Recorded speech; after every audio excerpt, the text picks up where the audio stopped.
On murmurait son nom comme un poison dans la gorge. Les écrans pleins d'ombre et de prières en cage. Affiches déchirées, visage baissé dans les fils. Des mères qui comptent les jours sur les fissures des murs de la ville. Un regard sur les toits, les fusils qui veillent la nuit. Les rêves cachés sous les draps pour pas qu'on les surprenne en vie. Il faisait peur au monde entier, trônant sur des montagnes de cendres. Maintenant il n'est plus qu'un passé, un nom qu'on refuse de défendre. Écrabouillé sous le poids de toutes les voix qu'il a brisées. On respire, on se voit, le guide est tombé. La peur s'est cassée. Les places se remplissent, draps blancs au balcon des maisons. On écrit sur les vitrines les promesses d'une autre saison. Les cris montent en vagues, plus fort que les sirènes du soir. Sa statue rongée de rage s'effondre sous le vent de l'espoir.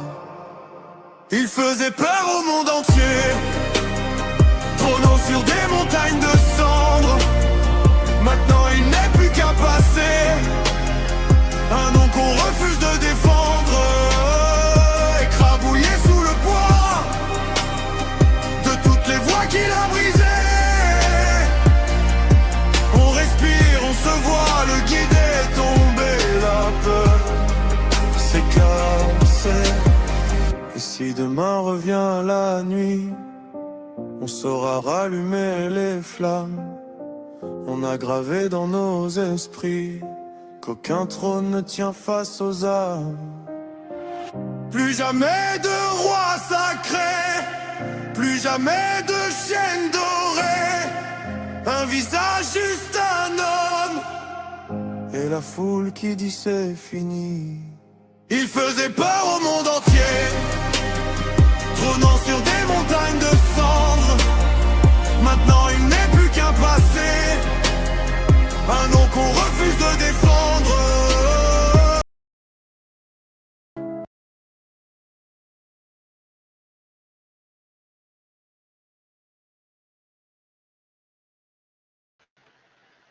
Oui, bonjour, désolé pour ce bug qui a eu lieu il y a un instant. Nous sommes, alors l'internet n'est pas très excellent par rapport à d'habitude. Alors je ne sais pas si c'est à cause des alertes ici en Israël, peut-être qu'il y a des brouillages, je ne sais pas, je suis vraiment pas au courant.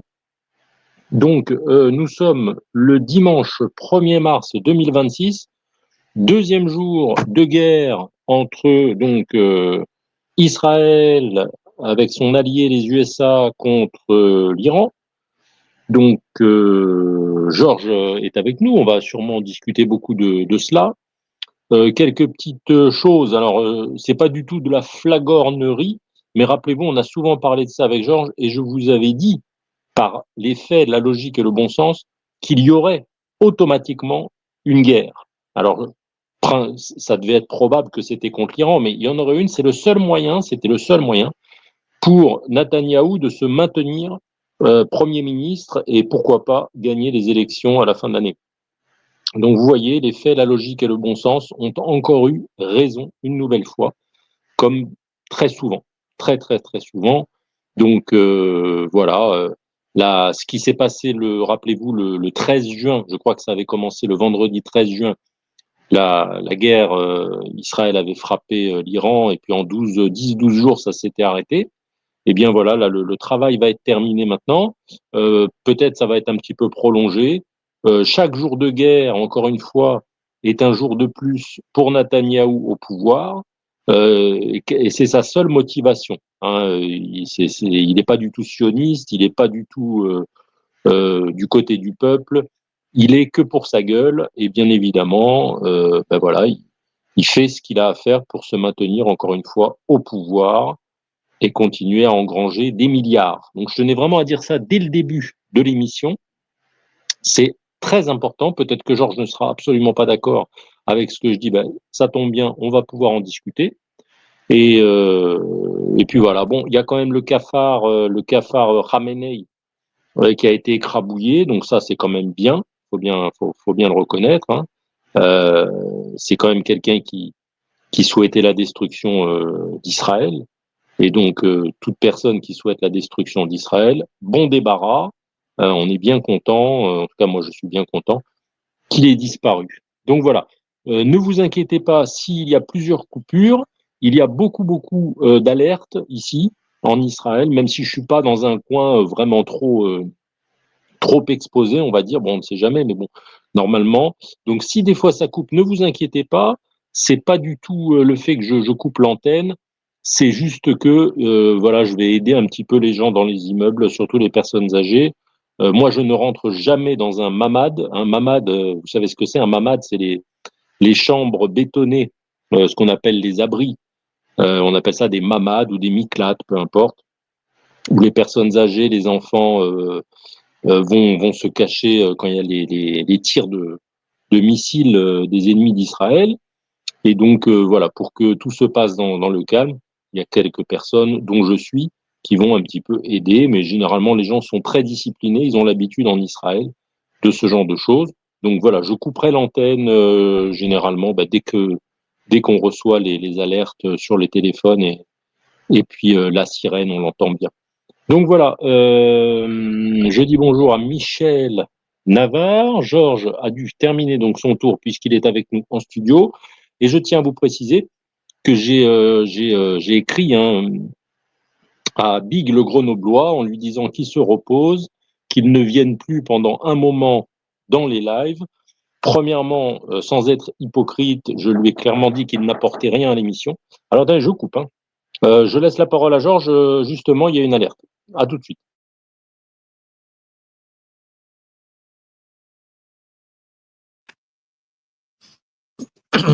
Salut David, je ne sais pas si vous m'écoutez. J'ai pas de retour. Je voulais bien sûr avoir des nouvelles de ce qui se passe en ce moment en Israël. Et je voulais aussi ajouter que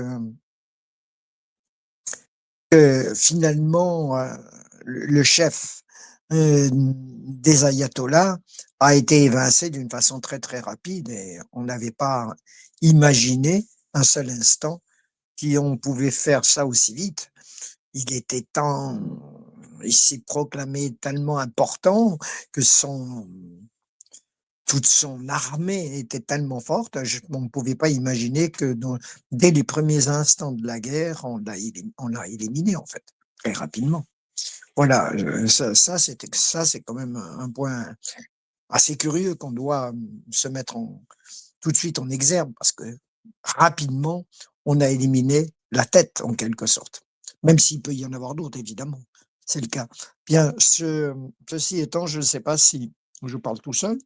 S'il y a quelqu'un, je vais couper mon micro et voir si éventuellement quelqu'un peut me répondre. Sinon, ben, écoutez, on va attendre notre ami David.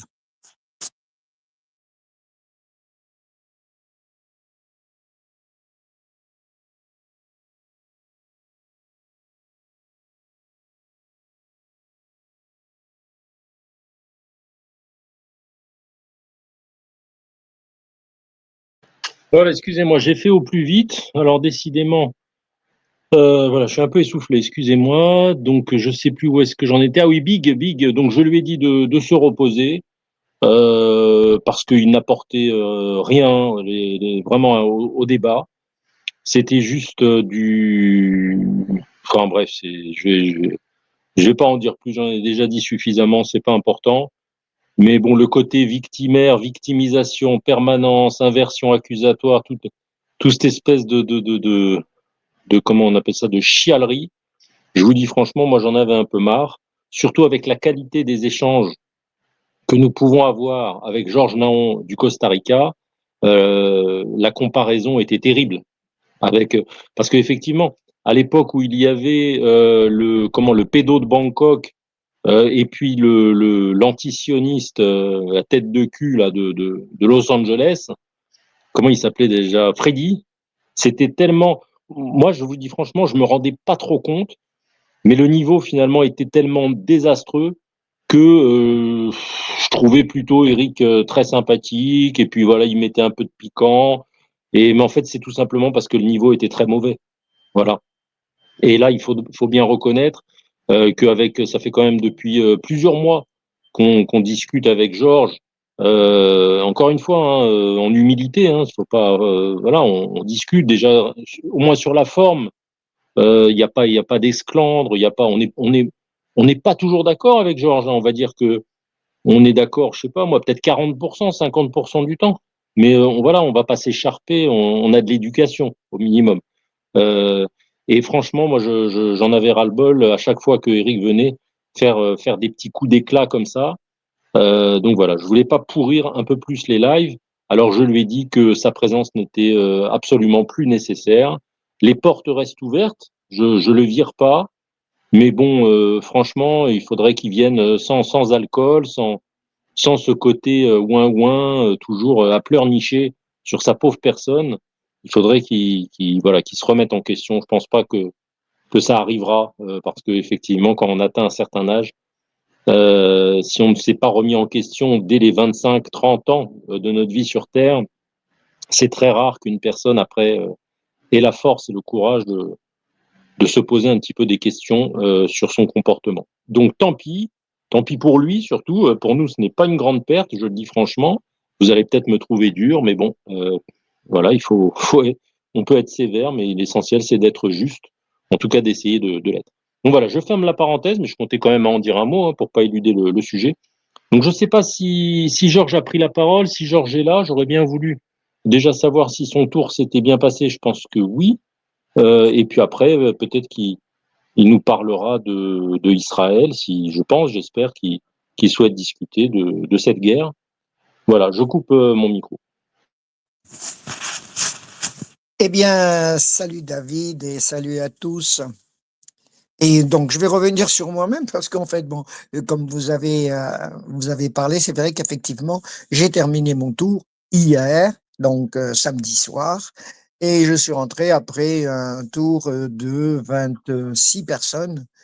Et, euh, et je suis, on va dire, un peu déçu parce que bon, j'ai engagé beaucoup d'énergie, beaucoup de choses. J'ai fait tout ce que j'ai pu pour leur faire passer de bons séjours, mais il n'y a pas de retour, il n'y a pas de comment dirais-je. Ces gens sont particulièrement égoïstes, pensent qu'à eux, qu'à leur système. C'est assez humiliant finalement. Bon, bref. Je crois aussi peut-être que de mon côté, j'ai un peu perdu la foi du guide et je pense m'arrêter de toute façon. Probablement que ce sera un des derniers tours que je vais faire. Je n'en retire rien. Donc, c'est frustrant. Donc, voilà, je pense que je vais m'arrêter très, très prochainement. Voilà pour moi, j'ai terminé. On va pas en faire un long discours, ça sert à rien. Et j'espère que David va bien. Il ne m'a pas donné de ses nouvelles concernant sa main. J'espère qu'il n'y a pas eu d'inflammation et que tout s'est bien passé, qu'il n'y a pas eu, on va dire, de séquelles hein, après sa morsure, parce que on ne sait jamais hein, qui mord et quelles sont les bactéries qu'il a pu lui être infligées. Voilà. Ensuite, bien sûr, si vous le permettez, je vous donnerai mon sentiment sur sur la guerre qui est en cours, hein, bien sûr. Je coupe et je reprends la parole après. Bah, écoutez, merci. Non, non, ça y est, c'est quasiment cicatrisé. Hein. Les fils ont été enlevés déjà depuis plus d'une semaine, donc ça y est, enfin, je pense que je vais garder une trace, évidemment, bien évidemment, hein, mais bon, voilà, faudrait vraiment le savoir pour deviner ce qui s'est passé. Il n'y a plus aucune douleur. Non, concernant le physique, c'est peut-être dû à mon âge. Je commence à avoir des douleurs au dos, des douleurs récurrentes et un petit peu au genou. Je sais pas si c'est de l'arthrite ou je sais pas quoi. Comme je faisais pas mal de sport de combat avec le Krav Maga et j'ai beaucoup utilisé les genoux et les chevilles. Et voilà, bah écoutez, c'est la vieillesse, hein, donc voilà, je pense que c'est naturel, ça sert à rien de se plaindre. Je voudrais dire un mot sur ce que vous avez dit. C'est intéressant que vous vous en rendiez compte maintenant, mais je pense que vous vous en étiez rendu compte depuis longtemps.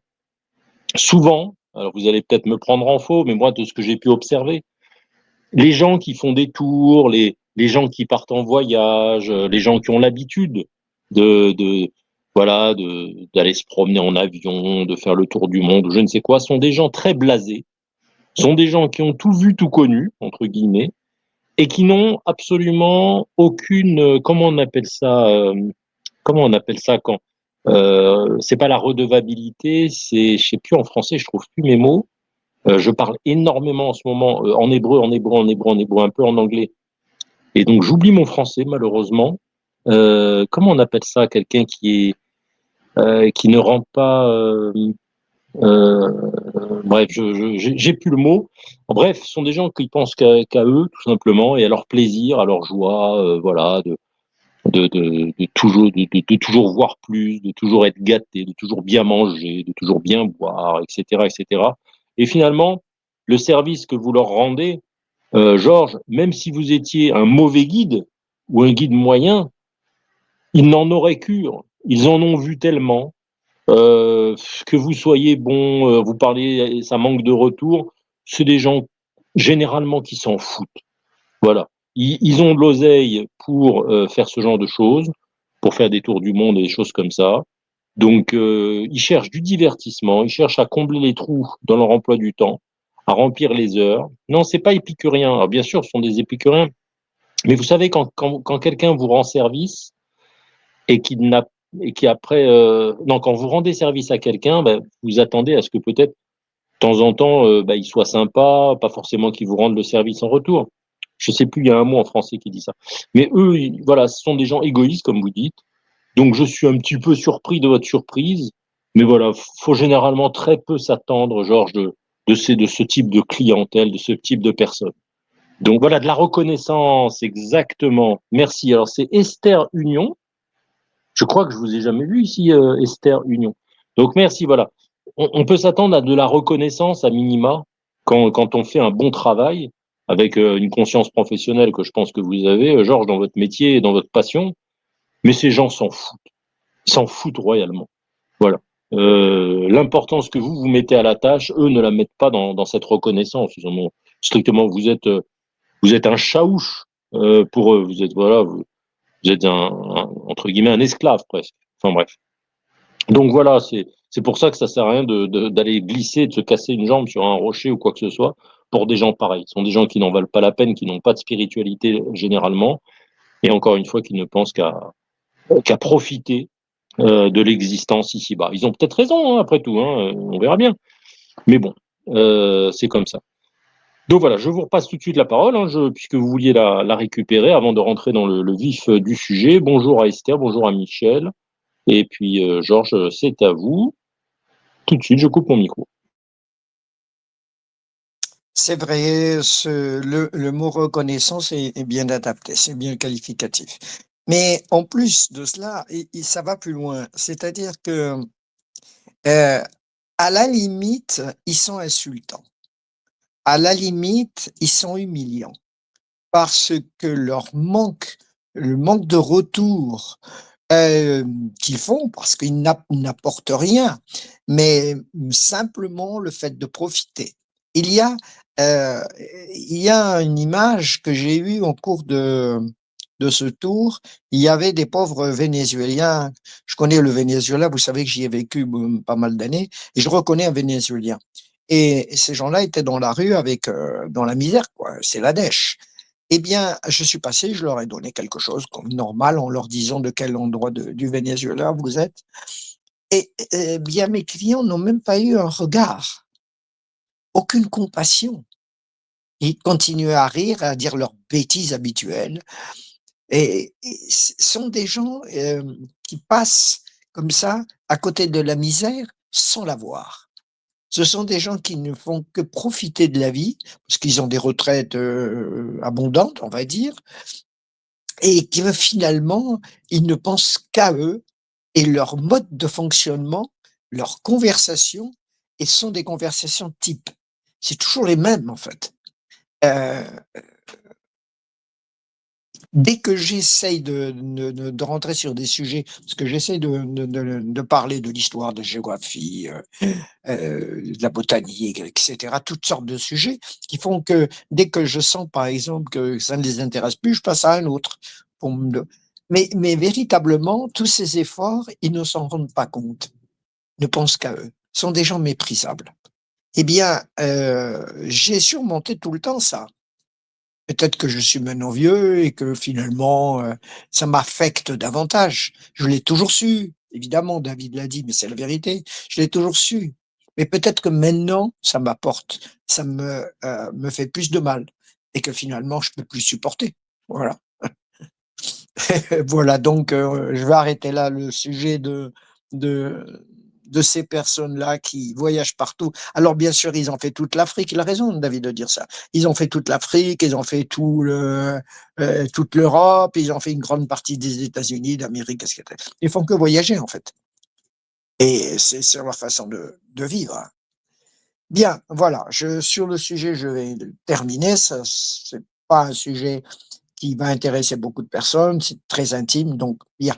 On en a assez dit pour ma part. Je change de sujet, je vais laisser la parole à David et je reprendrai concernant un sujet qui me tient à cœur et qui est beaucoup plus grave, c'est la guerre en ce moment.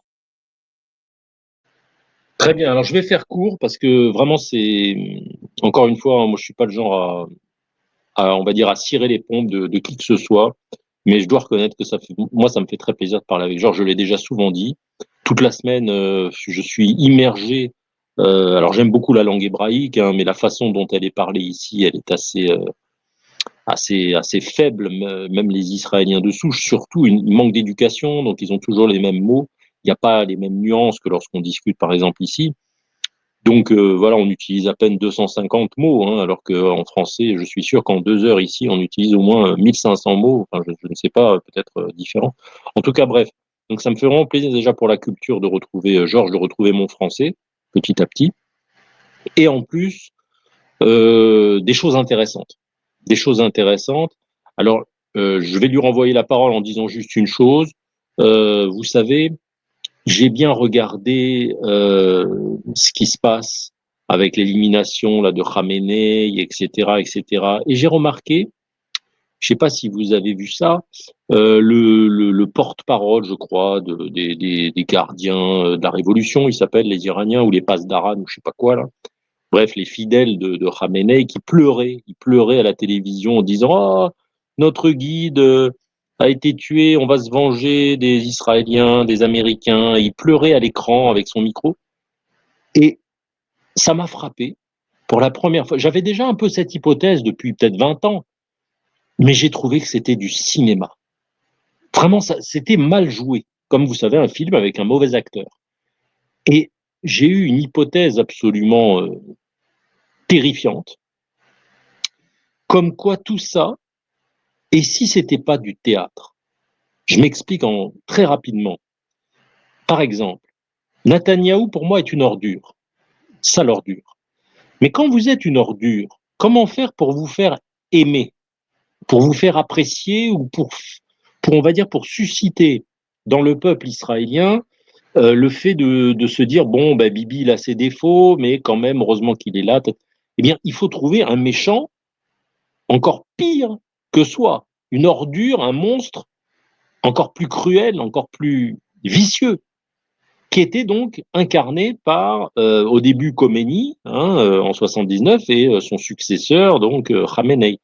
Et, et en fait, je me suis dit, mais c'est évident, c'est comme quand il y a eu le Covid, pour vendre un vaccin, ben, il faut qu'il y ait une maladie. Donc, on fabrique de toutes pièces cette maladie qui était le Covid, hein, avec ce cirque autour, pour vendre des milliards et des milliards de vaccins. Voilà, c'est classique, on crée le marché. Et tout à coup, en voyant ce commentateur pleurer à l'écran, un homme d'un certain âge, hein, peut-être 50 ans, 60 ans, ridicule, vraiment, c'était encore une fois surjoué et ridicule, qui pleurait la perte, soi-disant, de son barbu, je me suis dit, et si c'était ça? Et si toutes ces années, parce que tout le monde savait que l'Iran était terroriste, tout le monde savait qu'ils finançaient des attentats un peu partout dans le monde, donc ils auraient pu, comme ils avaient fait avec l'Irak très rapidement avec Saddam Hussein ou au Vietnam, ou vous voyez, quand l'Europe veut intervenir, aller au Kosovo, quand il y avait eu les trucs contre, je sais plus, aussi Ceausescu, quand l'Europe ou quand l'Amérique veut intervenir pour éliminer un tyran, même Sarkozy en Libye avec Kadhafi, vous avez vu, en en une fraction de seconde, il a fallu que Bernard-Henri Lévy demande à Sarko, et ça y est, ça a été réglé en quelques semaines. Donc pourquoi avoir maintenu une cinquantaine d'années ces monstres qui ont pourri le monde entier, ces cafards de l'IRAN, là, et tout à coup, on voit bien comme que déjà en juin, en 6 jours, Israël avait complètement laminé ce qui était présenté comme l'ogre du Moyen-Orient, qui était plutôt un ogre de papier. Et là, on voit encore une fois qu'en 24 heures, soi-disant, il était intouchable. Et ben, Khamenei a été écrasé, écrabouillé comme un cafard, et quasiment toute sa famille, les dirigeants en dessous, etc., etc. Donc, vous voyez, tout pouvait être réglé en 24 heures. Donc, cette hypothèse que je formule, c'est tout simplement qu'il s'agit de la création de toute pièce par les dirigeants, notamment donc là ici la personne que ça arrange le mieux, c'est bien évidemment Netanyahou, de faire des grands méchants et après de se poser en héros qui a éliminé le grand méchant pour faire oublier aux gens qu'on est méchant soi-même. Voilà, je coupe mon micro.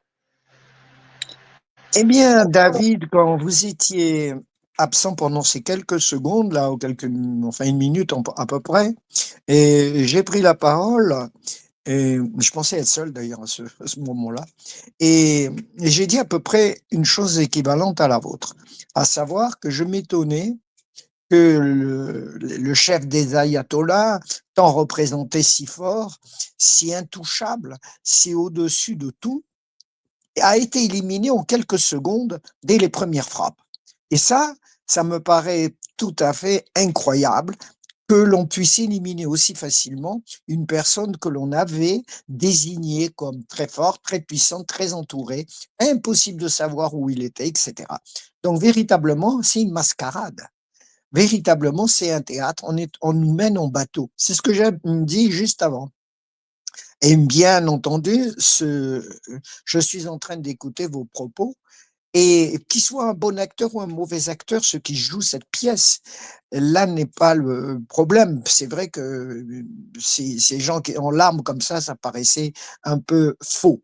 Mais l'acteur mauvais ne remplit pas non plus ce qu'on est en train d'observer. C'est une pièce de théâtre qui a été orchestrée.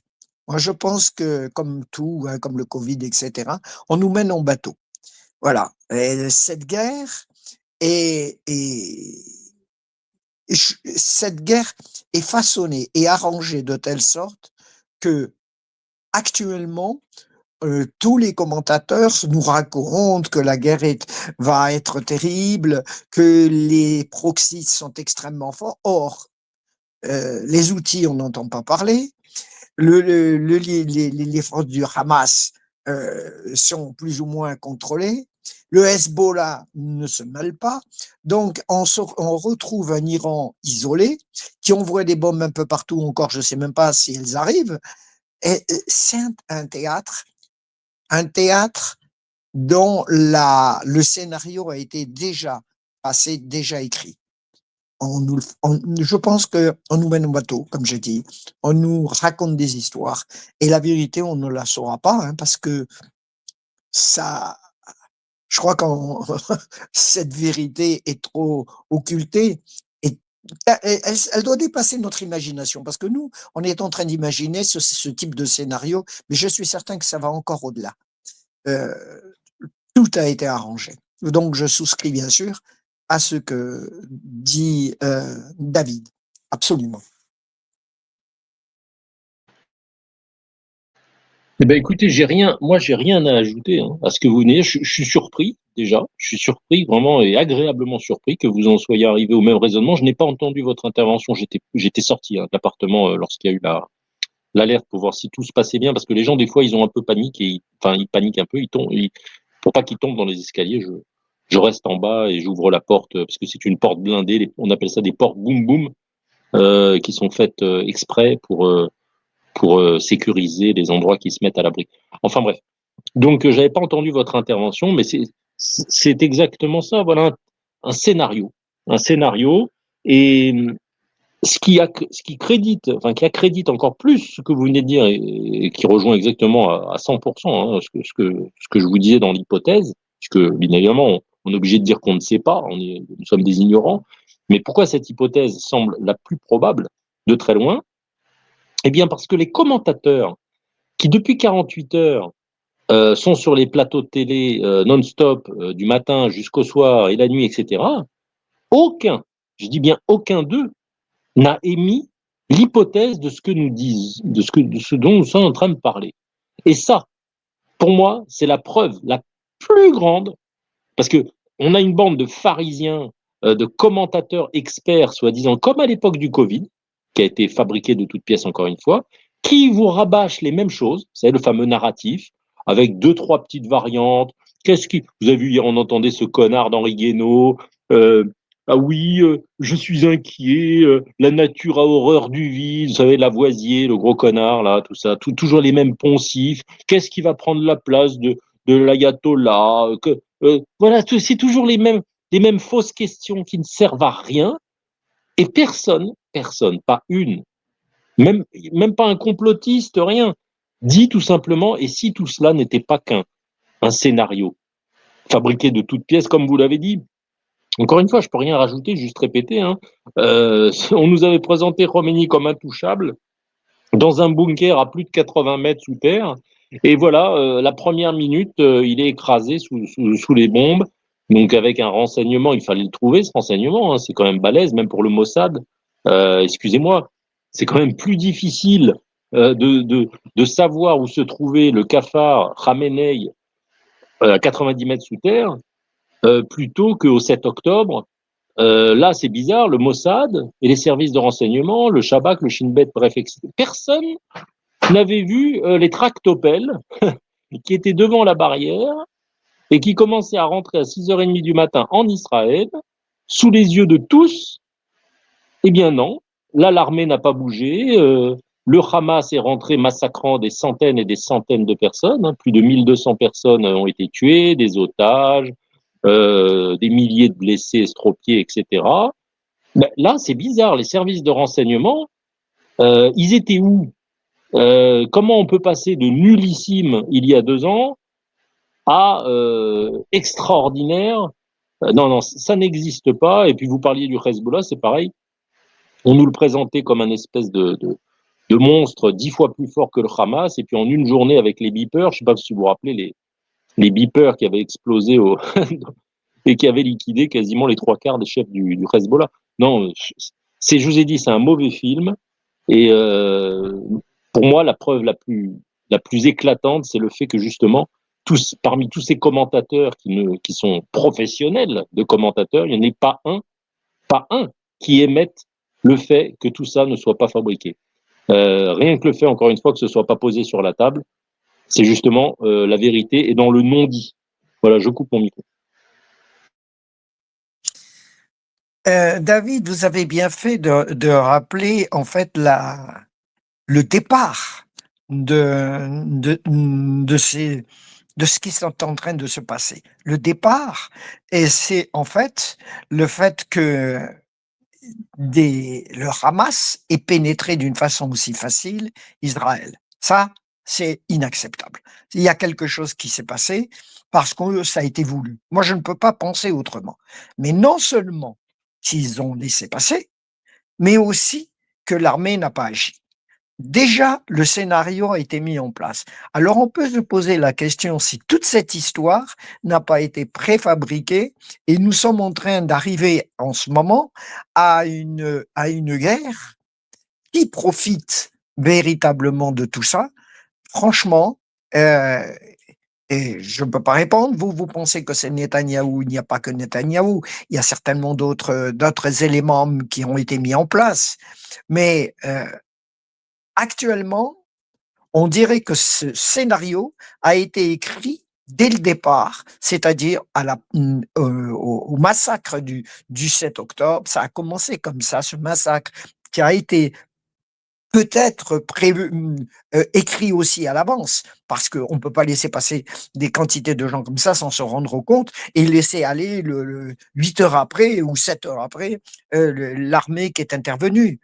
Et cette politique avec le Hamas qui est resté toujours en espèce d'attente, le Hezbollah soi-disant très fort, qui a été dérouté en espace d'un rien de temps. Et maintenant, voilà la guerre avec l'Iran où on nous présente les ayatollahs comme des surhommes bien structurés, bien programmés, tout installé dans des bases impénétrables que l'on tue en l'espace de quelques secondes. Véritablement, toute cette histoire est rocambolesque. Et on ne peut pas ne pas penser qu'il y a un fil conducteur dans toute cette histoire. Alors, lequel? On n'est malheureusement pas au courant, on ne sait pas. Et on ne sait pas même comment ça va se terminer et à qui profite cet ensemble. Ce qu'il faut aussi comprendre, indépendamment de ça, de cette mascarade, il y a cette alliance qui existe en ce moment entre l'Iran et la gauche mondiale. Hein, non, c'est pas uniquement la gauche française ou occidentale ou espagnole ou anglaise, etc. Mais cette gauche massive qui existe en Europe est pro-islamiste, proche des frères musulmans, c'est-à-dire de l'Iran, des ayatollahs. Et ça fait en sorte qu'ils sont partie prenante, cette gauche qui est finalement normalement idéologiquement différente de l'islam, eh bien là, eux, ils sont ensemble dans ce type de combat. On n'a qu'à regarder ce qui se passe avec LFI en ce moment. La Rihman Hassan, elle pleure, soi-disant. Elle est complètement écroulée, effondrée, parce qu'on a tué son ayatollah. Donc, tout ça, c'est vraiment, franchement, une mascarade. Et je ne sais pas à qui profite le crime. Voilà, je vous laisse la parole. Je voulais dire véritablement que je ne suis pas partie prenante dans ce type de commentaires en ce moment qu'on est en train de faire. Je ne m'embarque pas dans ce type de pensée. Voilà, je vous laisse la parole. Ouais, mais écoutez, vous avez tout dit, hein, c'est terrible. On est à 37 minutes d'émission. J'avais prévu de parler de ça, mais je pensais que j'allais essayer de vous convaincre avec les faits, la logique et le bon sens. Mais heureusement ou malheureusement, vous avez déjà fait tout ce chemin avec vos déductions, qui sont les plus probables, les plus logiques, auxquelles vraiment on fait consensus total. Donc je suis désolé pour Michel et puis pour Esther dans le chat, mais là il n'y a pas de discussion. Je rejoins également ce que vous dites sur le fait de à qui profite le crime. Bien évidemment, ça, on le laisse aux complotistes, hein, on ne peut pas savoir exactement à qui ça profite. Pour moi, évidemment, bien évidemment, directement à Netanyahou, mais il n'est pas le seul, comme vous dites, ça c'est la pointe, c'est le nez rouge au milieu du clown, hein, c'est la pointe qui émergeait. Lui, pour se maintenir, comme je vous l'ai souvent dit, il n'y a pas que moi là-dessus, hein, beaucoup d'Israéliens ont compris qu'il est obligé de maintenir des guerres, de maintenir le peuple sous tension, pour éloigner du peuple hébreu le fiasco du 7 octobre, avec ce que vous avez dit qui était impensable, encore une fois. Est-ce que vous vous rendez compte euh, Israël, le 7 octobre à 6h30 du matin en 2023, des hordes de cafards du HMAS, de GAZA qui sont rentrés comme dans du beurre en Israël. C'est sans doute le pays où il est le plus dur, quasiment impossible d'ailleurs depuis sa création, sinon on le saurait avec tous les ennemis que nous avons. Et là, ils ont déferlé des milliers d'ARABE pour massacrer des pauvres Israéliens dans les kibbutz qui n'ont reçu de secours de personne. Il n'y avait plus d'armée, il n'y avait plus de Mossad, il n'y avait plus rien. Et heureusement, il y avait des braves Melouim, ce qu'on appelle des réservistes, vous voyez, heureusement, qui sont venus d'un peu partout pour liquider les cafards et prêter main forte aux gens qui étaient démunis. Et donc l'armée qui est arrivée, donc comme vous l'avez dit, pas 8 heures après, les hostilités ont commencé à 6h30, ils sont arrivés vers midi 30, donc 5h30, 6h. Vous vous rendez compte? En 6 heures, on peut parcourir tout Israël, hein, on peut faire tellement c'est petit. Et là, ils sont arrivés 6 heures plus tard. Donc, bref, c'est. Mais vous savez, pour résumer, je vais m'arrêter là parce que je vois Michel qui est rentré en studio, donc je vais me taire, je vais la laisser nous parler. Il y a une phrase qui résume bien ça. Plus c'est gros, plus ça passe. Donc voilà, c'est tellement gros, c'est tellement énorme, c'est tellement impensable, cette magouille, Comme avec encore une fois le Covid, c'est même encore pire là l'histoire du 7 octobre, parce que vraiment vraiment plus c'est gros, plus ça passe. Voilà, c'est tellement ridicule leur scénario, avec encore une fois l'Iran qui a été donc voilà, on n'est pas capable de stopper des gens désorganisés. Le HMAS, ça fait 2 ans qu'Israël est en guerre et ils n'ont pas réussi encore à les éradiquer. Et l'IRAN est déjà à genoux en 2 jours. Donc non, faut pas quand même se foutre de notre gueule, mais plus c'est gros, plus ça passe. Allez, je coupe mon micro. Michel, bonjour à vous. Ça faisait un moment qu'on vous avait pas vu. Je coupe mon micro. C'est à vous, hein.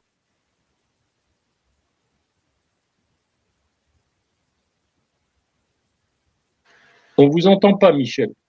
Encore un souci de micro. Allez-y, vous pouvez parler. Sinon, on va laisser Georges poursuivre. Écoutez, reprenez la parole, Georges, et puis Michel vous interrompra si elle récupère son micro. Elle est en studio, micro allumé, mais on ne l'entend pas. Bien, je voulais donc insister sur le fait que la gauche, je parle de la gauche française, j'aurais pu parler de la gauche belge, espagnole, anglaise, c'est la même chose, mais enfin comme je suis proche de la France, je vais donc parler de la France. La gauche française, en ce moment, est en pleurs. Et elle est dévastée parce que justement, les ayatollahs, l'ayatollah par excellence est mort. Donc c'est le grand martyr. Alors je ne vois pas la cause et les relations qu'il y a entre la gauche française, cette soi-disant gauche humaniste, avec, avec les frères musulmans.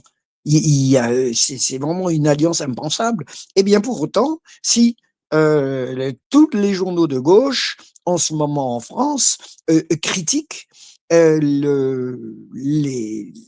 l'Israël, critique les États-Unis et sont proches des frères musulmans et proches des ayatollahs. C'est quand même assez incrédible. Il y a un autre fait aussi que je voulais vous souligner qui est amusant, c'est qu'il y a une flottille de je ne sais pas combien de bateaux, je crois qu'on est 150 ou 200 bateaux qui sont en voie de prendre la mer pour aller en Israël. Franchement, ils sont en pleine guerre. Qu'est-ce qu'ils vont foutre là-bas? Mais de qui se moque-t-on? Qu'est-ce que va faire cette flottille? Et tout le monde en parle, évidemment, il y a des commentaires, etc. On ne nous a pas encore dit toutes les têtes qui sont certainement importantes, soi-disant, qui sont en mesure de donner des informations, etc. Enfin, les médias, on va dire. Voilà, c'est encore une de ces petites histoires que j'ai relevées encore, qui quand même qui fait sourire, si c'est pas à pleurer, cette information-là. Je vais laisser la parole, j'espère que elle a pu reprendre son micro. Je coupe et je reprendrai la parole s'il y a lieu.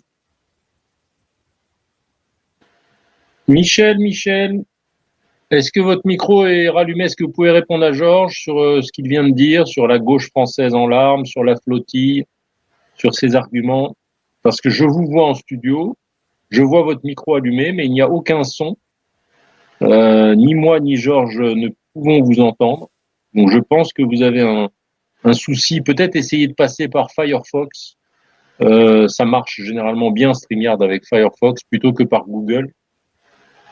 Donc en attendant, je vais mettre une autre hypothèse, histoire de continuer le débat, parce qu'on n'est qu'à 3/4 d'heure d'émission, on a déjà tout dit en fait.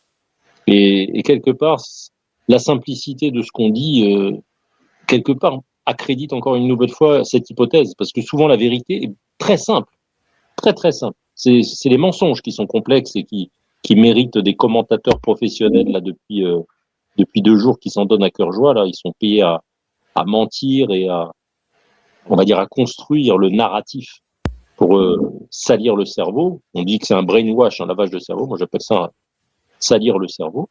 Et juste une chose, pendant que Georges parlait, ça m'a fait penser à ça. Il demandait à qui profite le crime. J'étais en train de réfléchir. L'Europe, elle devient ARABE et NOIR. Donc, au niveau de l'économie mondiale, il y a un renversement, puisque avant, l'Europe était quand même une plaque tournante de l'économie. Elle a dominé pendant des siècles. Bon, après, il y a eu des puissances émergentes, hein, surtout la Chine, etc., et l'Inde. Imaginez que vous voulez faire du business, mais les grandes puissances comme l'Amérique, comme d'autres, hein, il y a la Chine, mais il y a aussi la Russie qui est quand même une grande puissance, une fois que ça va s'arrêter. Avec qui faire du business? On ne peut pas en faire avec les NEGRO, on ne peut pas en faire avec les, les, les, les sauvages, les barbares qui font des attentats en France, qui écrasent les gens, même, vous avez vu, même en Suisse, vous imaginez, ou en Belgique, ou quoi que ce soit, ou le Royaume-Uni. Donc l'Europe est foutue sur le plan économique, politique, on voit surtout, l'Europe, c'est même plus de la décadence, c'est la disparition et le remplacement, l'affreux remplacement. Donc en fait, imaginez, pendant très longtemps, le terrain de guerre, le terrain des affrontements pour vendre les armes, parce que le complexe militaro-industriel, c'est pas rien, Georges.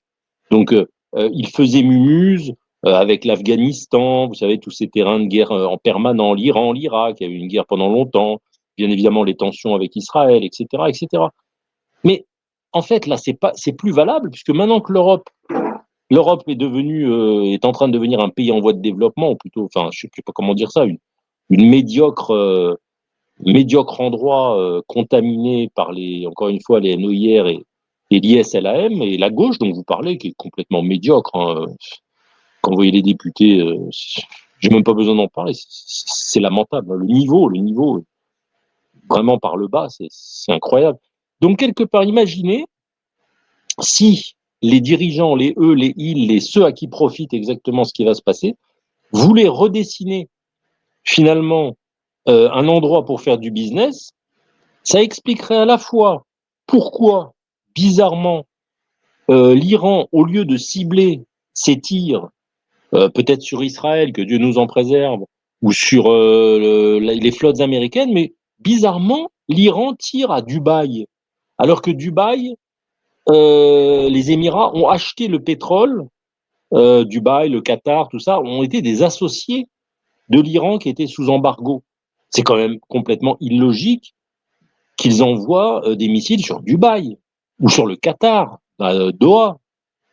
Donc soit ils ont envoyé leurs missiles au hasard comme ça un peu partout, soit tout ça, encore une fois, rentre dans le scénario de victimiser un peu tous les alentours pour que finalement justifier encore plus ce scénario de liquidation et d'éradication et de renouvellement, on va dire, de l'IRAN, que ce soit avec le fils du chat ou une démocratie, eh bien pour le business.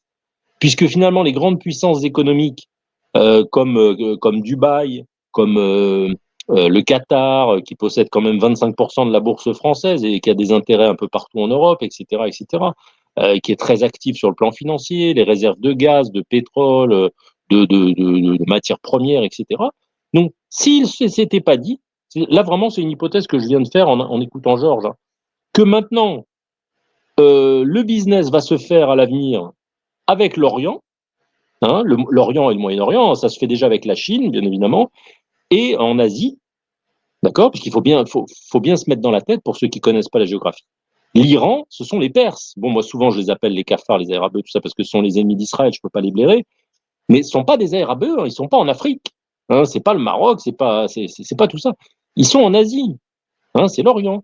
Donc si ça devenait la plaque tournante finalement de l'économie mondiale, et de laisser, puisque de toute façon, ils peuvent laisser à l'abandon l'Europe, qui est déjà grignotée, très très sévèrement grignotée, par à la fois ce que disait Georges, la gauche ISLAMiste, LFI et compagnie, et RIMA, machin, etc., Greta Thunberg, tout compagnie, le remplacement avec les NOIR qui font 10 enfants par femme, des pondeuses, etc., avec la halalalisation les hamburgers sont halal, tout est halal, les rues deviennent kebab et machin et shawarma, la drogue, la violence, etc. Donc voilà, il pourrait très bien se dire, voilà, c'est foutu l'Europe, ce qu'on voit depuis longtemps, hein, c'est évident, c'est foutu. Eh bien voilà, il faut quand même continuer l'économie, il faut continuer à faire du business. Donc voilà, on fait table rase avec l'IRAN qui est quand même, euh, ça n'irait pas, on va dire, de faire du business en laissant cet ogre construit, scénarisé, on se dit, ce serait pas possible. Alors que si l'IRAN devient une démocratie moderne, un peu, vous savez, en mode Dubaï, vous savez, les grandes tours, les fêtes foraines, là, les grands Disneyland, etc., etc. Ben, avec tout, en plus, c'est un pays très riche qui possède des réserves de matières premières. Ben, pour le business, finalement, ce serait extraordinaire. Ce serait un renouvellement, ce serait une croissance que l'Europe, en plus, ne serait même incapable de fournir, puisqu'il n'y a pas les mêmes matières premières en Europe. Voilà. Donc voilà, j'ai pensé à ça. Michel, qui est de retour, si vous allumez votre micro, essayez de prendre la parole. Allô, allô. Sinon, bah, écoutez, Georges, poursuivez. Euh, Peut-être si vous avez une autre hypothèse à nous suggérer sur le pourquoi de toute cette histoire. Je coupe mon micro, moi. Je vais revenir sur la politique française. La politique française, apparemment, est contraire disons, la volonté du peuple français, c'est de faire entrer tous les ans 500 000 personnes qui viennent de l'extérieur, en règle générale de l'Afrique et du Maghreb, avec bien sûr la religion musulmane. Cette volonté qui persiste actuellement en Europe, surtout en France, est une volonté politique du gouvernement ou même des gouvernements anciens et présents. Et cette volonté est véritablement une destruction de la population existante. Alors, évidemment, on est en droit d'imaginer que cette destruction est volontaire, elle n'est pas due au hasard, elle est programmée. Et cette gauche qui est en France est une gauche qui est aidée par le gouvernement et en même temps désirée. Donc, il est normal que petit à petit, la population change. Donc, si on part sur cette perspective-là, ce que nous a dit David, c'est que l'Europe va disparaître en tant que telle. Les nations qui ont constitué l'Europe étaient des nations qui étaient à la pointe de la technologie, qui étaient à la pointe des guerres. C'est elles qui façonnaient les empires. Or, actuellement, ce qu'on est en train de constater, c'est qu'on décline. On décline en changeant le peuple. Donc, eh bien, il n'y a qu'une solution, il n'y a qu'une hypothèse, c'est la disparition de ce peuple, de ces nations en tant que telles. Donc, finalement, on ne comptera plus sur l'Europe. Il faudra compter sur d'autres entités. Il y a la Chine, bien sûr, qui est importante. Il y a l'Inde qui va l'être aussi. La Russie qui va tenir toujours plus ou moins sa place. Mais il y a l'Asie. L'Asie est importante. Et je pense qu'Israël va rentrer aussi probablement dans une place importante mondiale, avec des alliances évidemment. Mais je crois que l'existence d'Israël sera confortée et puis qu'il y aura une progression finalement. Ça, je le sais, je sais pas, je le sens depuis pas très longtemps. Je pense qu'elle aura une position très forte au sein des décisions que vont prendre les différents pays dans le monde. Mais l'Europe en elle-même, c'est fini. C'est fini et on continue encore à faire entrer ces 500 000 personnes. Donc cette volonté est maintenue, est constante. Voilà, je vous laisse la parole, je reprendrai plus tard. Michel essaye de rentrer, de faire fonctionner son micro. On est à 53 minutes d'émission qui était très riche. Franchement, je trouve ça vraiment. Encore une fois, c'est pas de la flagornerie ou de l'orgueil. C'est vraiment dommage. Enfin, tant pis, mais c'est vraiment dommage que ce dont nous discutons ne soit pas, on va dire, remis à un peu plus d'audience.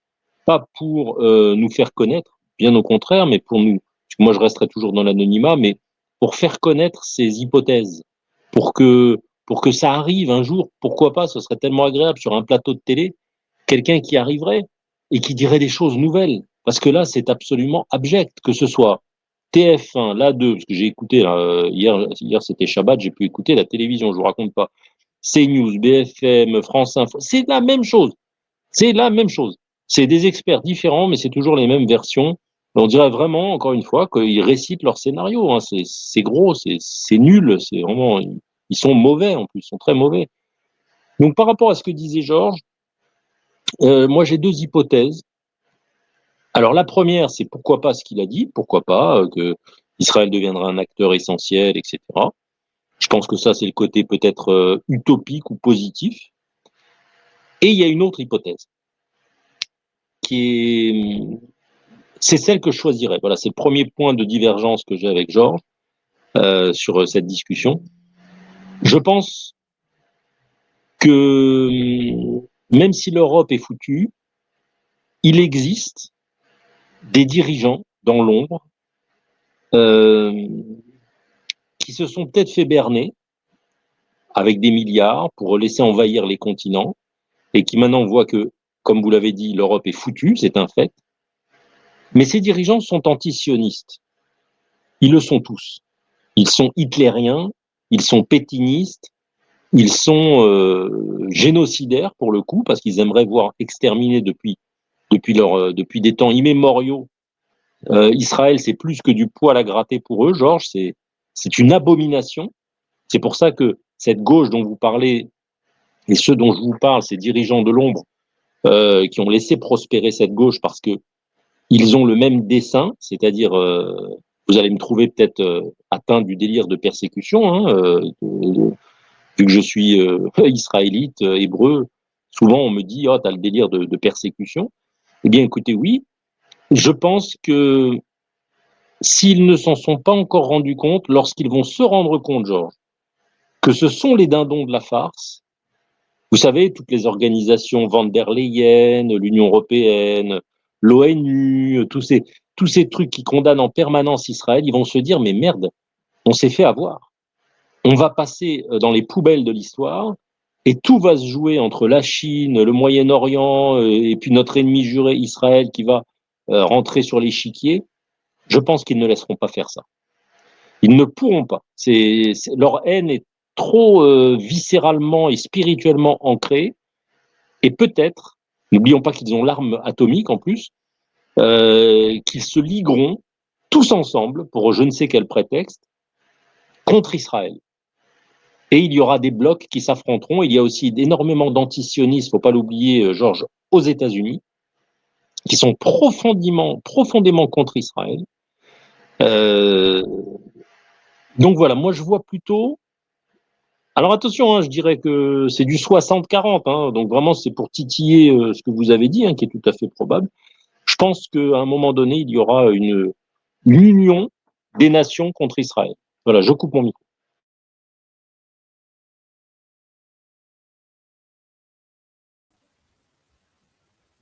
Bien, là, on rentre dans un autre registre, hein. On rentre dans un autre registre et qui est du très long terme, en fait. Parce que le court terme, c'est pas ça. Alors, le très long terme, malheureusement, j'ai pas d'idée à vous donner sur ce sujet. Moi, ce que je peux essayer d'expliquer, et c'est déjà très difficile, c'est d'essayer de dénouer le présent et d'essayer de ne pas faire partie de la grande masse des gens qui se laissent embarquer dans ce type de scénario et de ce type de stupidité. Comme on nous a embarqués dans le Covid. Moi, je me suis jamais laissé faire. J'ai toujours eu des idées contraires à ce que la majorité des gens qui pensaient que le Covid était grave et qu'il fallait faire quelque chose.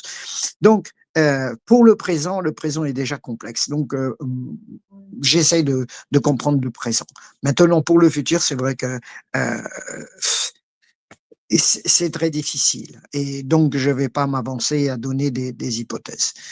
En tout cas, si on parle du futur en se rapportant au passé, parce que c'est quand même une base importante, le passé nous apporte beaucoup d'informations et il nous explique que très souvent, nous recommençons les mêmes erreurs, le même scénario. Le passé est en fait quelque chose qui revient et constamment. Et très souvent, on arrive à expliquer le présent et même anticiper sur le futur. C'est une chose que j'avais expliquée il y a quelques mois sur la chaîne.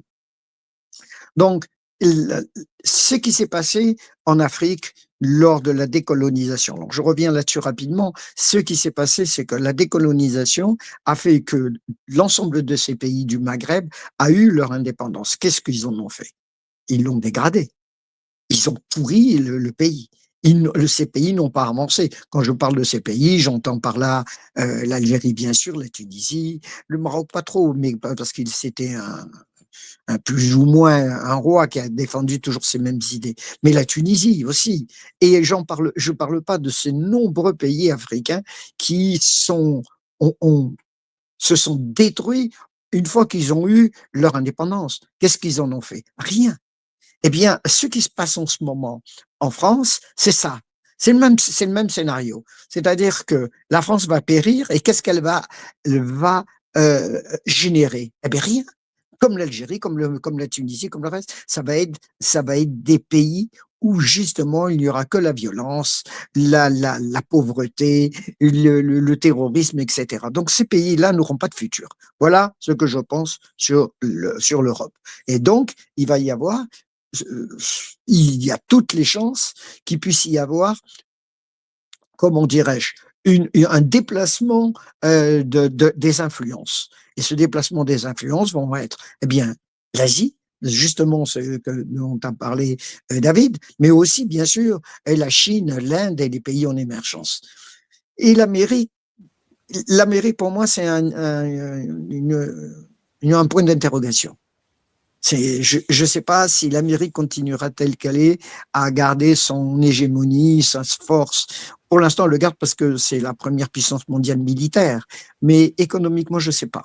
Donc, c'est difficile de donner un pronostic à long terme. C'est pour ça que sur le long terme, je fais des grandes réserves.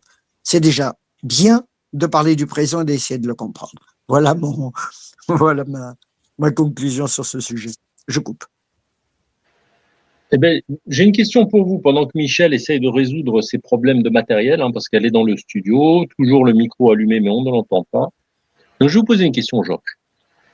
Il y a quand même eu dans l'histoire récente un antisionisme virulent. Ça a commencé, entre guillemets, avec, on va dire, l'anti-sionisme contre Théodore Herzl en 1895. Il y a eu l'affaire Dreyfus en France. Il y a eu la déclaration Balfour avec les Anglais, la perfide Albion, anti-sionistes absolus dans leur ADN, qui ont donc contrôlé jusqu'en 46 ou 47 Israël pour ne pas justement que le sionisme soit victorieux. Mais bon, après la Shoah, c'était inévitable. Donc la question que je vous pose, parce qu'il ne faut pas oublier, tous ceux, les grandes familles, les Carnegie, je ne sais plus lesquels, là, les noms américains qui ont financé Hitler et le nazisme. Faut pas oublier que Hitler était un petit peintre raté, emprisonné en 1923, je crois, suite à une espèce de putsch raté, qui a été, par des forces obscures, libéré, financé pour créer son parti, vous savez, le national-socialiste, etc. Eh bien, ma question, la voici, même si elle était un peu longue, mais je voulais vous dresser le tableau. Il y a Michel qui est en train de réussir à mettre son micro. J'entends des petits grésillements, donc c'est bon signe. Donc voilà la question que je voulais vous poser, Georges.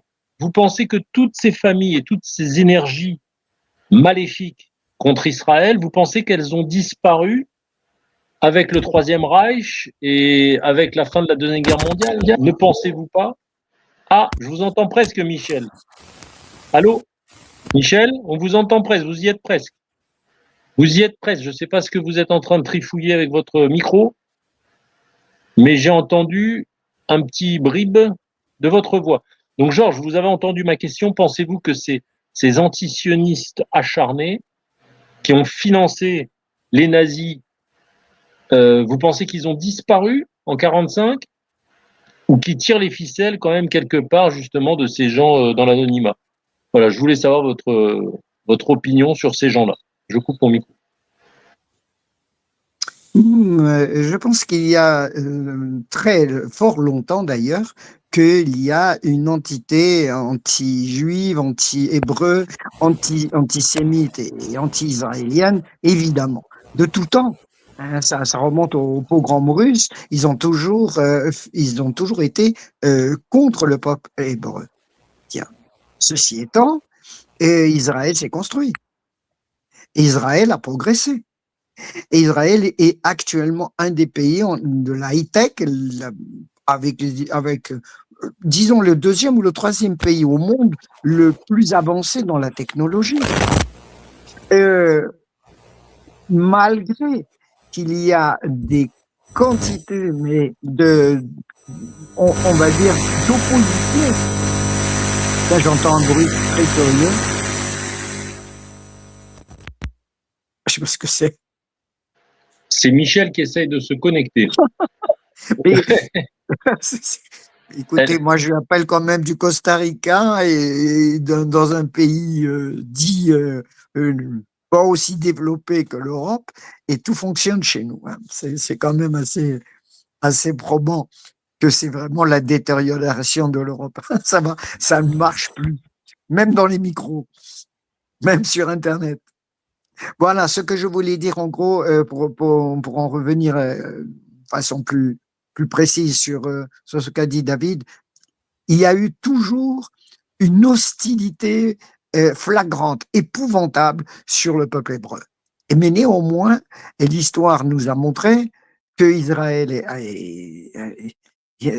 réussi à renaître de ses cendres et que actuellement la population et l'économie et l'influence générale d'Israël est devenue tellement importante que ça suscite bien sûr une désapprobation évidemment de tous les anti-israéliens, évidemment, on le sait. Est-ce qu'ils gagneront? Je ne le pense pas.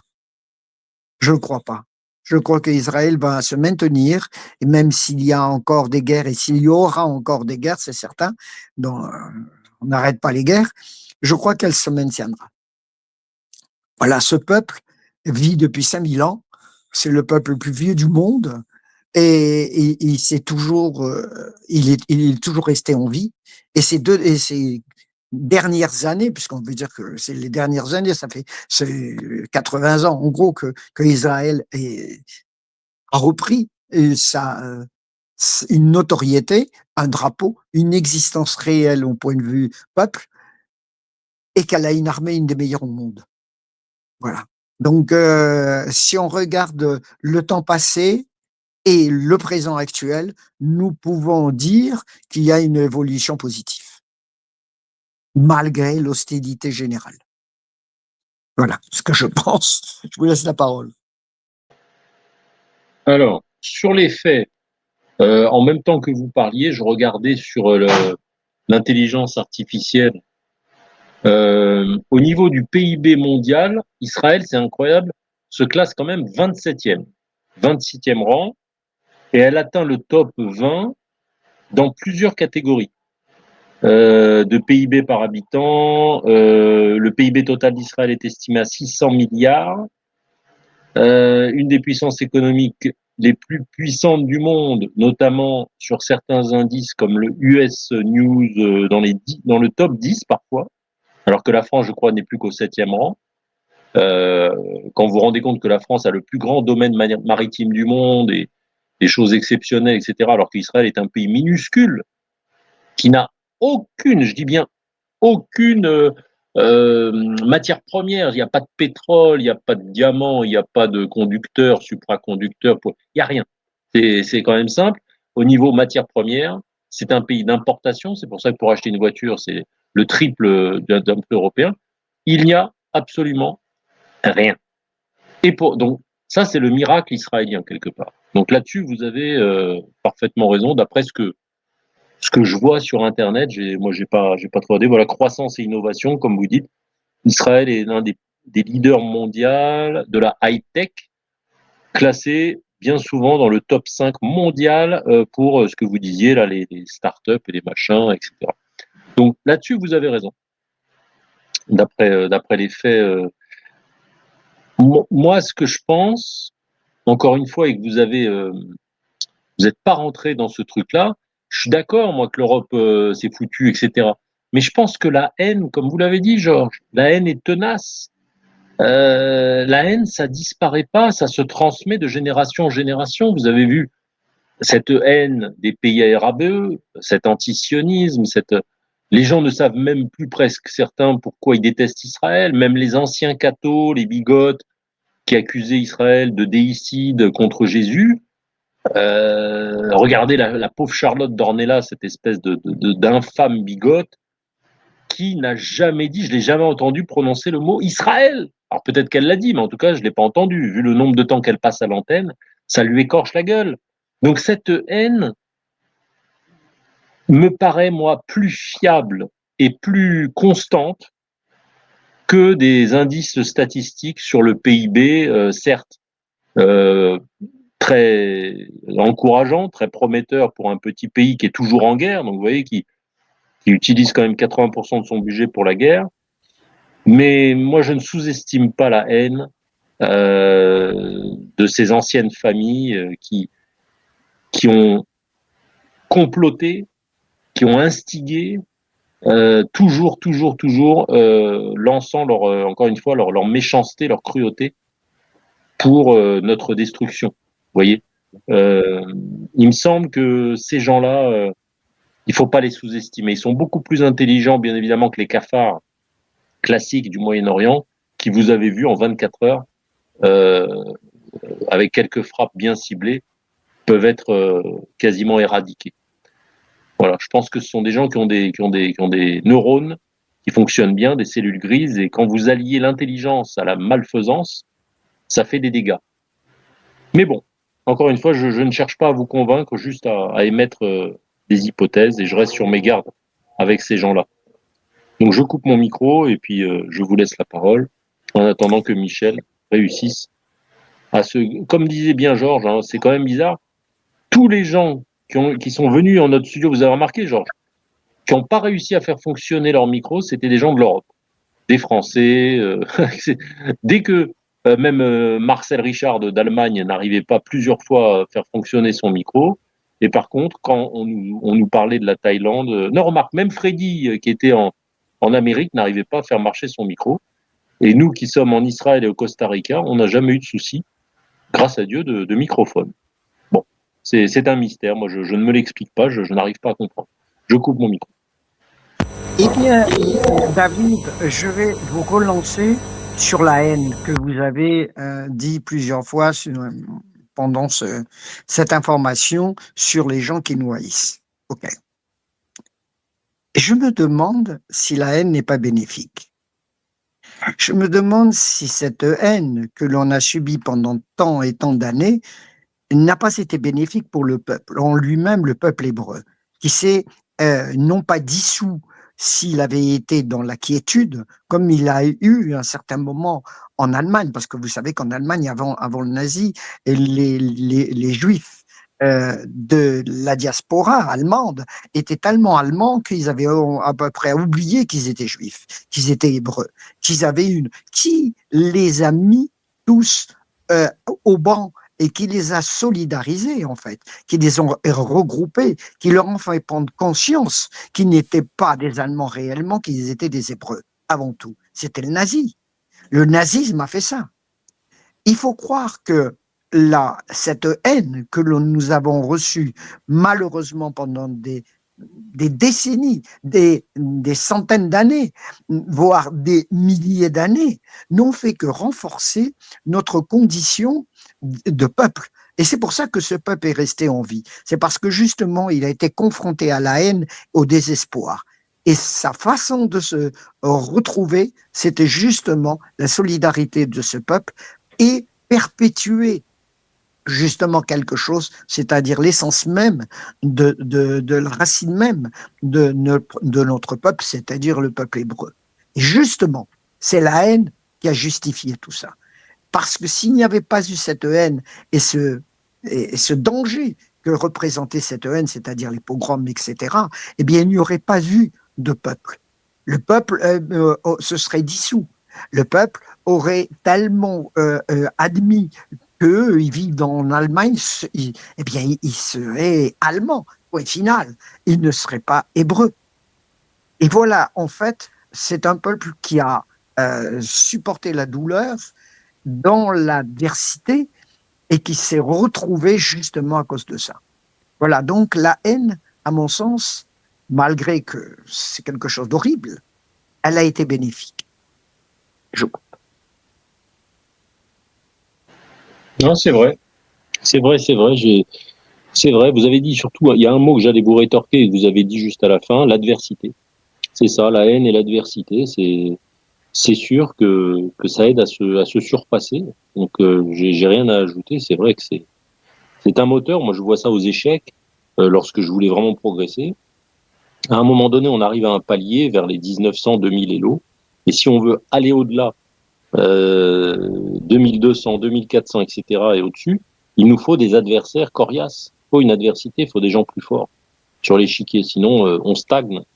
Et donc, c'est le même processus. Donc là-dessus, je peux rien dire, mais encore une fois, ça n'évite pas le risque encouru. C'est-à-dire que ce que vous dites, c'est inattaquable. Encore une fois, lorsqu'il y a un méchant en face, et on n'a pas le choix. C'est soit on se défend, on s'améliore pour faire face au combat, soit on est exterminé. Ce qui a failli arriver justement pendant la Shoah, où là, après le 7 octobre, il y avait plus que deux choix pour Israël, finalement deux options. Hein. Soit c'était foutu, on continuait à baisser la tête, soit on se relevait, et puis maintenant c'est vrai que l'armée est aguerrie et est au meilleur de sa forme, avec des résultats qu'ils soient dus à cette pièce de théâtre ou qu'ils soient réels. Il faut quand même piloter ces 200 avions de chasse et réussir à toucher les cibles. Hein, donc, non, c'est vrai ce que vous dites. Mais encore une fois, comme aux échecs, on ne peut pas sous-estimer l'adversaire. C'est ce que vous dites, c'est comme si vous disiez que Israël est arrivé maintenant à 2500 élos, un niveau de maîtrise absolue sur l'échiquier, et que les méchants, les haïsseurs, ceux qui voudraient nous détruire, plafonnent à 2200, 2003 depuis des milliers d'années. Mais si vous faites un mauvais coup sur l'échiquier, vous avez beau être 2500, les 2300 peuvent gagner si eux vraiment ils allient leur motivation, leur haine et leur désir encore une fois de vous battre. Faut pas sous-estimer la combativité non plus, parce que si on se repose sur ses lauriers dans n'importe quel domaine, on régresse. Voilà. Mais bon, je coupe mon micro. Voilà, pour le moment j'ai tout dit sur ce début de conflit là, et je vais laisser maintenant Georges s'il souhaite rajouter quelque chose, conclure. Voilà, moi je ne ferai que me répéter maintenant, donc je coupe mon micro.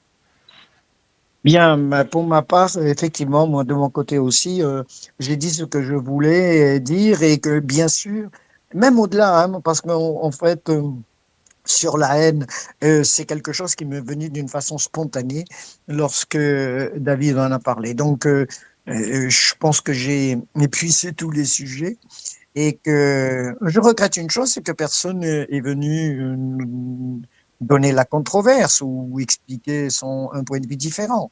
Mais bon, c'est comme ça, c'est pas grave. David, merci encore une fois. J'ai passé de mon côté un super moment et je suis heureux de converser avec vous. Et merci pour tout. Et je vous dis tous à bientôt. Eh ben, merci Georges, et puis donc voilà, on a fait une bonne 1h20 de haute qualité. Désolé pour Michel hein, qui a fait l'effort de monter mais qui a pas pu parler. Et pour cette émission, je vous ai préparé, je n'ai pas pu m'en empêcher, une petite musique rigolote sur la fin de ce cafard Ayatollah Ali Khamenei qui disait qu'il détruirait et qu'il verrait la destruction d'Israël. Eh bien, mesdames et messieurs, voici une chanson qui célèbre le fait que ce sale cafard, comme de nombreux ennemis d'Israël, ont mordu la poussière et ont été exterminés. Et Israël est toujours là. Le peuple hébreu est là, qu'il soit au Costa Rica, n'importe où dans le monde ou en Israël. Et donc voilà, cette petite chanson satirique pour se moquer de ce sale cafard qui a pris un missile dans le cul. Voilà, et il a explosé en 1000 morceaux. Allez, je coupe mon micro, je remercie Georges. Et n'hésitez pas, maintenant que vous n'êtes pas en tour, s'il y a un sujet, n'importe quoi, vous voulez discuter, je trouverai le moyen d'organiser ça. Allez, c'est parti, on va se quitter avec cette petite chanson. Et je souhaite Shavua Tov, une bonne semaine à tous ceux qui le méritent.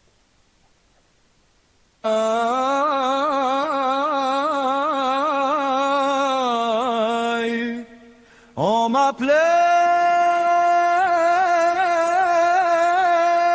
Ali Ramenei.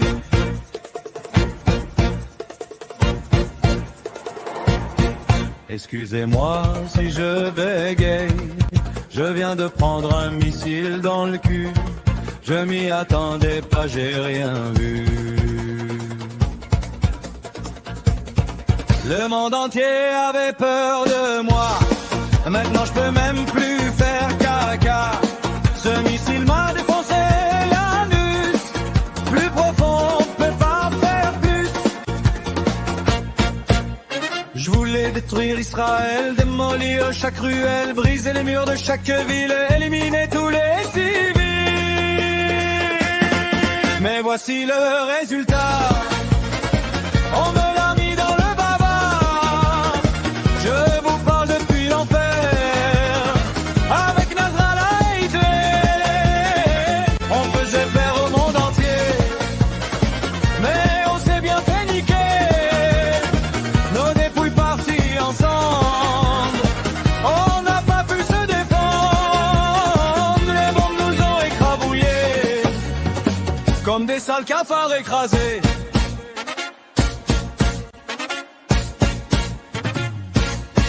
Les gens applaudissent au balcon pour fêter ma disparition.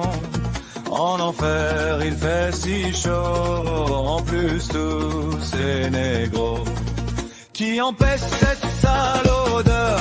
Ça pue tellement, quelle horreur. Je cherche un moyen de m'enfuir, car l'enfer il n'y a rien de pire. Si j'avais su ce qui m'attendait, j'aurais été un homme de paix. Car pour toujours je brûle dans les flammes, étant donné que je n'ai jamais eu d'âme. Mais voici le résultat. On me